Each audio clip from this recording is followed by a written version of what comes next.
पहले जैसे एमएसपी दी जाती थी वैसे ही दी जाती रहेगी। देश के किसान के हित में उनकी चिंता का निराकरण करने के लिए हर मुद्दे पर बात करने के लिए तैयार हैं। जय जवान जय किसान, किसान एकता जिंदाबाद, किसान एकता जिंदाबाद।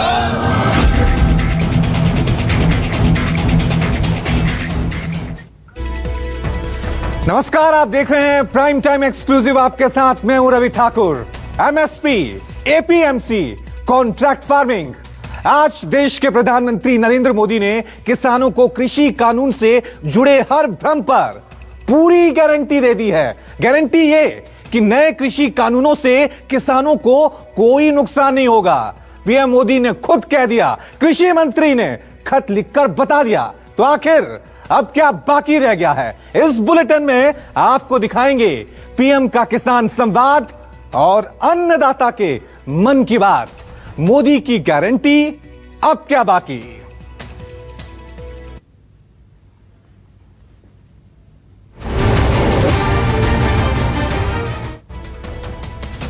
तो बुलेटिन की शुरुआत करेंगे कृषि कानूनों को लेकर जारी घमासान के बीच आज पीएम मोदी के संवाद के साथ। जी हां, देश के प्रधानमंत्री मोदी ने आज किसानों को सीधा सीधा संदेश दिया है, एक गारंटी दी और एक एक्शन प्लान बताया कि कैसे सरकार के कृषि मंत्री और बीजेपी अपने पक्ष में एक ऐसे मिशन पर जुटी हुई है, जी हां, ताकि किसान मान जाएं। तो सबसे पहले मोदी का किसान संवाद, जिसमें पीएम मोदी ने कानूनों से जुड़े हर भ्रम को दूर करने की कोशिश की है। पीएम मोदी ने किसानों के हर सवालों का जवाब दिया है। इसके बाद कृषि मंत्री ने किसानों को कानूनों पर चिट्ठी लिखी और उनके डर को दूर करने की कोशिश की। इसके अलावा सरकार के और कई मंत्री कानूनों के पक्ष में देश भर में माहौल बना रहे हैं। बीजेपी चौपाल और किसान सम्मेलन के जरिए किसानों को कानून के फायदे गिनाने में जुटी हुई है। तो मोदी सरकार और बीजेपी दोनों मिशन की तरह कृषि कानूनों पर किसानों को मनाने का लगातार काम कर रहे हैं और एक्शन प्लान पर निकल पड़े हैं। अब आपको सुनाते हैं कि किसान संवाद में प्रधानमंत्री नरेंद्र मोदी ने एमएसपी पर किसानों को क्या गारंटी दी है। एमएसपी पर जारी किसानों के भ्रम को पीएम मोदी ने कैसे दूर किया है। पीएम मोदी ने क्यों कहा कि एमएसपी के मुद्दे पर डरने की बात नहीं। स्वामीनाथन कमेटी की रिपोर्ट को लागू करने का काम हमारी ही सरकार ने किया। अगर हमें एमएसपी हटानी होती तो स्वामीनाथन कमेटी की रिपोर्ट लागू ही क्यों करते भाई? आपने भी नहीं की थी, हम भी नहीं करते। हमने तो ऐसा नहीं किया, हमने तो लागू की। दूसरा, ये हमारी सरकार एमएसपी को लेकर इतनी गंभीर है कि हर बार बुवाई से पहले एमएसपी की घोषणा करती है। इससे किसान को भी आसानी होती है, उन्हें भी पहले पता चल जाता है कि इस फसल पर इतनी एमएसपी मिलने वाली है। वो कुछ बदलाव करना चाहता है तो उसे सुविधा होती है। साथियों, 6 महीने से ज्यादा का समय हो गया जब ये कानून लागू किए गए। ये कानून तो लागू हो चुके थे, 6 महीने पहले हो चुके थे। कानून बनने के बाद भी वैसे ही एमएसपी की घोषणा की गई जैसे पहले की जाती थी। कोरोना महामारी से लड़ाई के दौरान भी ये काम पहले की तरह किया गया। एमएसपी पर खरीदी भी उन्हीं मंडियों में हुई जिनमें कानून बनने से पहले होती थी, कानून बनने के बाद भी वही हुई। अगर कानून लागू होने के बाद भी एमएसपी की घोषणा हुई, एमएसपी पर सरकारी खरीदी हुई, उन्हीं मंडियों में हुई, तो क्या कोई समझदार इस बात को स्वीकार करेगा कि एमएसपी बंद हो जाएगी? मैं देश के प्रत्येक किसान को ये विश्वास दिलाता हूं कि पहले जैसे एमएसपी दी जाती थी वैसे ही दी जाती रहेगी। एमएसपी न बंद होगी न समाप्त होगी। तो एमएसपी पर पीएम मोदी ने किसानों को गारंटी दे दी कि एमएसपी खत्म नहीं होगी, पहले की तरह जारी रहेगी। इसके बाद किसानों को दूसरा डर है कि एपीएमसी मंडियां खत्म हो जाएंगी। पीएम मोदी ने किसान संवाद में इस भ्रम को गारंटी देकर दूर किया। कृषि सुधारों से जुड़ा एक और झूठ फैलाया जा रहा है। एपीएमसी यानी हमारी मंडियों को लेकर के नए कानून में हमने सिर्फ इतना कहा है कि किसान अगर उसको फायदा नजर आता है तो पहले की तरह जाके मंडी में बेचे, और बाहर उसको फायदा होता है तो मंडी के बाहर जाने का उसको हक मिलना चाहिए, उसकी मर्जी को। क्या लोकतंत्र में मेरे किसान भाई को इतना हक नहीं हो सकता है? अब जहां किसान को लाभ मिलेगा वहां वो अपनी उपज बेचेगा। मंडी भी चालू है, मंडी में भी आकर के बेच सकता है। जो पहले था वो भी कर सकता है, किसान की मर्जी पर करेगा। बल्कि नए कानून के बाद तो किसान ने अपना लाभ देखकर अपनी उपज को बेचना शुरू भी कर दिया है। हमारी सरकार एपीएमसी को आधुनिक बनाने पर, उनके कंप्यूटरीकरण पर 500 करोड़ रुपए से ज्यादा खर्च कर रही है। फिर ये एपीएमसी बंद किए जाने की बात कहां से आई? बिना सैर पैर बस झूठ फैलाओ, बार बार बोलो। तो पीएम मोदी ने एमएसपी और एपीएमसी को लेकर कहा कि दोनों पहले की तरह जारी रहेंगी, खत्म नहीं होंगी। अब मोदी की गारंटी पर किसानों की राय क्या है, जरा ये भी आपको सुनाते हैं। पर पहले प्राइवेट जो मंडियां आएंगी वो देखने में बहुत अच्छी लगेंगी। देखने में एक बार उनको पहले उसमें रेट ज्यादा मिलेगा, ठीक है, पर सरकारी मंडियों से धीरे धीरे जब सरकारी मंडियां खत्म हो गई तो उसके बाद 1800 वाली एमएसपी की चीज 1000 रुपए में बिकती। बाकी भारत में क्या हालत है? ये आप कह रहे हैं मंडियां खत्म नहीं होगी, मैं कह रहा हूँ जिस तरह से एमटीएनएल तो पूरा बर्बाद हो चुका, बीएसएनएल भी अंतिम सांस ले रहा है, और इसीलिए मंडी कह रही है अब खत्म नहीं होगी। मंडियां जब बराबर में प्राइवेट मंडियां आ जाएंगी, टिक जाएंगी के मोबाइल फोनों की तरह। किसानों के लिए कोई भी दिक्कत नहीं है, आप कहीं भी आप अनाज बेच सकते हो। आप कहीं भी मध्य प्रदेश में बेचो, आप कहीं भी दिल्ली, कहीं भी जाके आप कहीं की मंडी में भी आप बेच सकते हो। हाँ, उससे कोई दिक्कत नहीं है। आपका जो दाम आप कहीं भी बेचो, आप घर बेचो, घर आपको व्यापारी का सही दामों में खरीद रहे तो घर बेचो, और मंडी में गया सही बिक रहा तो मंडी बेचो। किसान कहीं भी मर्जी बेच सकता है, बिल्कुल आपका माल कहीं भी हम बेचेंगे, बिल्कुल खुली छूट है कि आप कहीं भी आपका माल बेचोगे, आप बाहर बेचो चाहे भीतर, और ये आपका किसान का समर्थन मूल्य बराबर मिलता रहेगा, चलता रहेगा जी, ये नहीं खत्म नहीं होगा। नए कृषि कानूनों में किसानों को कॉन्ट्रैक्ट फार्मिंग का डर भी सता रहा है। उन्हें लगता है कि इससे उनकी जमीन छिन जाएगी, लेकिन पीएम मोदी ने आज इस पर भी किसानों को नुकसान न होने की गारंटी दे दी है। नए कृषि सुधारों को लेकर तीसरा बहुत बड़ा झूठ चल रहा है, फार्मिंग एग्रीमेंट को लेकर।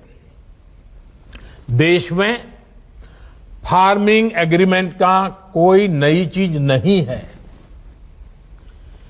क्या कोई नया कानून बनाकर हम अचानक फार्मिंग एग्रीमेंट को लागू कर रहे हैं? जी नहीं। हमारे देश में बरसों से फार्मिंग एग्रीमेंट की व्यवस्था चल रही है। एक दो नहीं बल्कि अनेक राज्यों में पहले से फार्मिंग एग्रीमेंट होते रहे हैं। हमारी सरकार ने फार्मिंग एग्रीमेंट के दौरान किसान को सुरक्षा देने के लिए कानूनी प्रावधान किए हैं। हमने तय किया है कि फार्मिंग एग्रीमेंट में सबसे बड़ा हित अगर देखा जाएगा तो वो उस किसान का देखा जाएगा। हमने कानूनन तय किया है कि किसान से एग्रीमेंट करने वाला अपनी जिम्मेदारी से भाग नहीं पाएगा। जो किसान को उसने वादा किया होगा वो स्पॉन्सर करने वाले को, वो भागीदार को उसे पूरा करना ही होगा।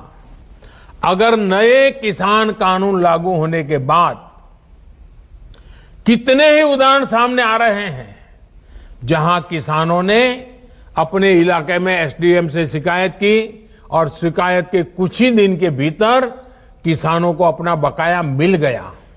साथियों, फार्मिंग एग्रीमेंट में सिर्फ फसलों या उपज का समझौता होता है, जमीन किसान के ही पास रहती है। एग्रीमेंट और जमीन का कोई लेना देना नहीं है। प्राकृतिक आपदा आ जाए तो भी एग्रीमेंट के अनुसार किसान को पूरे पैसे मिलते हैं। वहीं कॉन्ट्रैक्ट फार्मिंग पर पीएम की गारंटी का किसानों पर क्या असर हुआ है? क्या उन्हें पीएम की बात समझ में आ रही है? आइए आपको दिखाते हैं।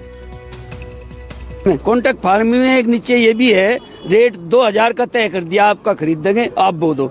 उसमें ग्रेडिंग भी लिख दिया, उसकी ग्रेडिंग करेंगे। आलू, ये छोटा आलू का ये कीमत, बड़े आलू का ये, और गेहूं खराब का ये। और मैं तो आपका 2000 करा था, मैं तो जो है 1500 लूं, देता हो दे दे। यदि किसान की एमएसपी स्थिर हो जाएगी तो मैं ठेका खेती का इसलिए भी खंडन करता हूं। जब एमएसपी पे किसानों को उनकी फसल का दाम अच्छा मिलेगा तो फिर वो ठेका खेती पे देगा क्यों? कंपनी कल को दिवालिया घोषित करके चली गई तो कम से कम वो अपना मुकदमा दायर करके पैसे तो ले सकता है। ये ऑप्शन नहीं है, ऐसा कोई प्रावधान इस कॉन्ट्रैक्ट खेती के अंदर नहीं है। एक जो पहले जबरन कब्जा कर रहे थे, जबरन आदमी मतलब बेकातिल किसानों है परेशान कर रहे थे, अब नहीं है। जो प्रधानमंत्री ने अब जो लागू किया है कानून वो सही है। तो दिल्ली के अंदर से कई राइस मिल आकर यहाँ किसानों से एग्रीमेंट करके उनकी धान में उनको नई नई किस्म की बासमती धान लगाने को कह रहे हैं और उनको उसमें नई नई तकनीकें और नए नए गाइडेंस प्रोवाइड करा रहे हैं। और किसान को ये हो रहा है कि उसकी फसल उसके घर से तुलाई जा रही है और जब उसका ट्रांसपोर्ट खर्च बचेगा और मार्केट रेट से 200 रुपये ज़्यादा में मेरे खुद की फसल मार्केट रेट से 200 रुपये ज़्यादा में वो राइस मिल जिससे मैंने कॉन्ट्रैक्ट किया था वो घर से लेके आई और मुझे 7 दिन के अंदर पूरा पेमेंट मेरे खाते में मिला है। किसान संवाद के दौरान प्रधानमंत्री मोदी ने विपक्ष को भी आड़े हाथों लिया। उन्होंने विपक्ष पर किसानों को झूठ के जाल में फंसाने का आरोप लगाया। साथियों, ये कानून लागू हुए 6-7 महीने से ज्यादा समय हो चुका है,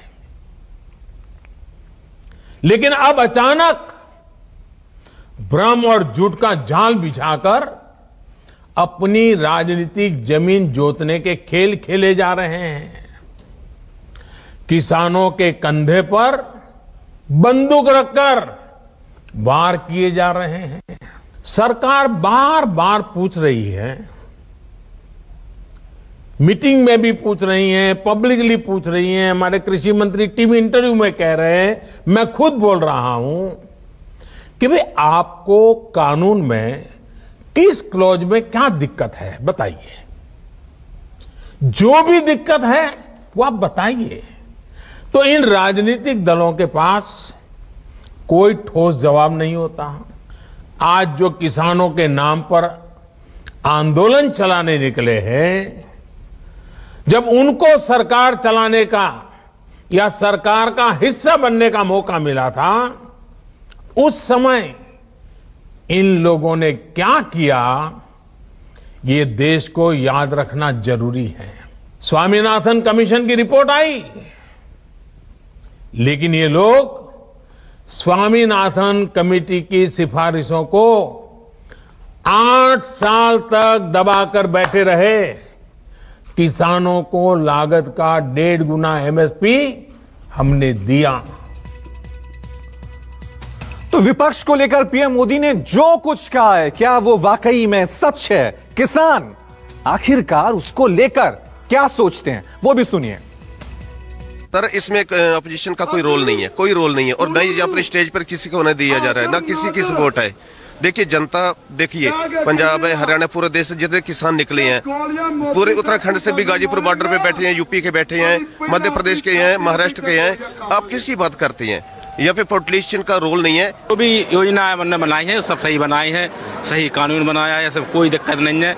एक कांग्रेस की अफवाह है और सब जो आपको क्या लगता है कि जो दिल्ली में विपक्ष वालों की बात हम कैसे मानेंगे?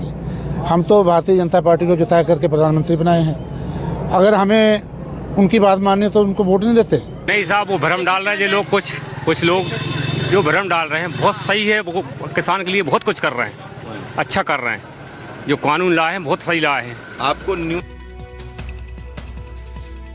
और अपने संवाद के आखिर में किसानों से बातचीत के मुद्दे पर पीएम ने आखिर में क्या कहा, उन्होंने किसानों से क्या अपील की और क्यों कहा कि ये मेरा विनम्र निवेदन है। मेरी इस बातों को इसके बाद भी, सरकार के इन प्रयासों के बाद भी अगर किसी को कोई आशंका है तो हम सर झुकाकर किसान भाइयों के सामने हाथ जोड़कर बहुत ही विनम्रता के साथ देश के किसान के हित में उनकी चिंता का निराकरण करने के लिए हर मुद्दे पर बात करने के लिए तैयार हैं। देश का किसान, देश के किसानों का हित हमारे लिए सर्वोच्च प्राथमिकताओं में से एक है। साथियों, आज मैंने कई बातों पर विस्तार से बात की है। कई विषयों पर सच्चाई देश के सामने रखी है। अभी 25 दिसंबर को श्रद्धेय अटल जी की जन्म जयंती पर एक बार फिर मैं इस विषय पर देश भर के किसानों के साथ विस्तार से बात करने वाला हूं। तो पीएम की इस अपील ने किसानों पर कितना असर डाला? क्या वो सरकार के सुझाव को मानने के लिए तैयार हैं? क्या वो इस गतिरोध का हल निकालना चाहते हैं? सुनिए। कि सरकार ने ना पैंट का कपड़ा गलत काट लिया, अब वो कह रही है आप निक्कर में चला लो। ठीक है, समझ रहे हैं ना? जब सारा कानून ही गलत है तो उसको कैसे पहना जा सकता है, उसको कैसे एक्सेप्ट किया जा सकता है? गलती करी है, घर बैठ के कानून बना लिया, किसी पार्टी की सलाह नहीं ली और वो इसे कर बदलाव चाहता है। बदलाव नहीं, पूरा कैंसिल होना चाहिए ये, इसमें कुछ भी नहीं है। नहीं तो किसान भाइयों से मेरा अनुरोध है कि कृपा करके बात को पूरी तरह सुने, समझें, इसके बाद ही वो निर्णय लें तो अच्छी बात है जी।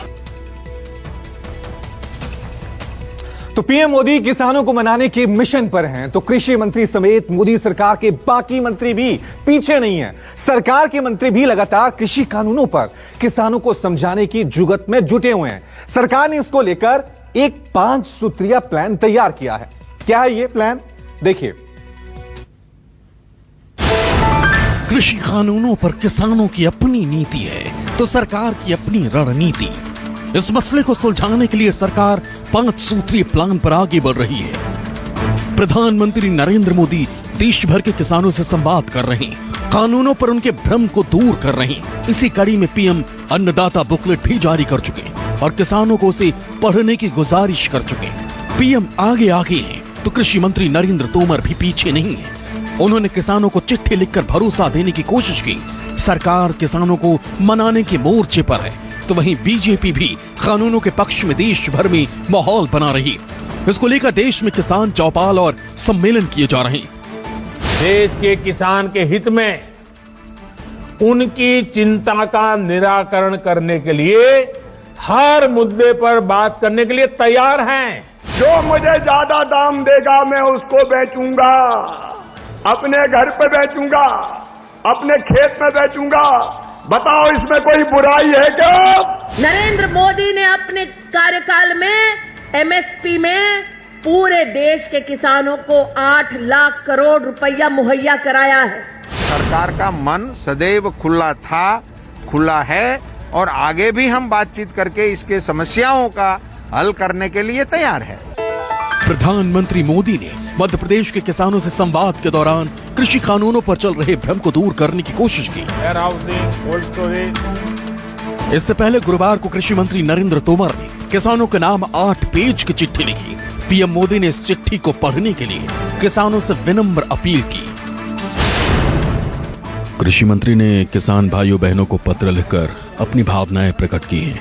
एक विनम्र संवाद करने का प्रयास किया है। सभी अन्नदाताओं से मेरा आग्रह है कि वो इसे जरूर पढ़ें। देशवासियों से भी आग्रह है कि वो इसे ज्यादा से ज्यादा लोगों तक पहुंचाएं। अब आपको दिखाते हैं कि कृषि मंत्री की इस चिट्ठी में क्या लिखा गया है।